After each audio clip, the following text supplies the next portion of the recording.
এরপরের প্রশ্ন হলো, মৃত স্বামীর পেনশনের টাকা কি শুধু স্ত্রী পাবে নাকি সকল আত্মীয় পাবেন? খুবই গুরুত্বপূর্ণ প্রশ্ন।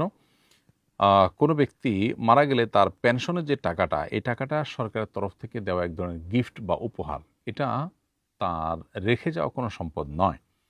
যেহেতু পেনশনের টাকাটা চাকুরে ব্যক্তির রেখে যাওয়া কোনো সম্পদ না এবং সরকারের দেওয়া গিফট, অতএব সরকার যাকে দিতে চাইবেন তাকে দিতে পারবেন। কোনো কোনো ক্ষেত্রে শুধু স্ত্রীকে, কোনো কোনো ক্ষেত্রে স্ত্রী এবং প্রতিবন্ধী বা বিশেষ সন্তানদেরকে সাধারণত পেনশনের টাকা দেওয়ার সরকারিভাবে নির্দেশনা থাকে, পারমিশন থাকে, সুযোগ থাকে। অতএব স্বামীর পেনশনের টাকা পেনশন দাতা প্রতিষ্ঠান, সরকার কিংবা কোনো কোম্পানি, তারা যাদেরকে দিবেন তারাই পাবে। এটা অন্যদের হক বলা যাবে না, কারণ হলো এটা ওই লোকটির, মৃত লোকটির রেখে যাওয়া কোনো নিজস্ব সম্পদ না। যদি সেটা হতো তাহলে ওয়ারিসদের মধ্যে আনুপাতিক হারে বন্টন হয়ে যেত।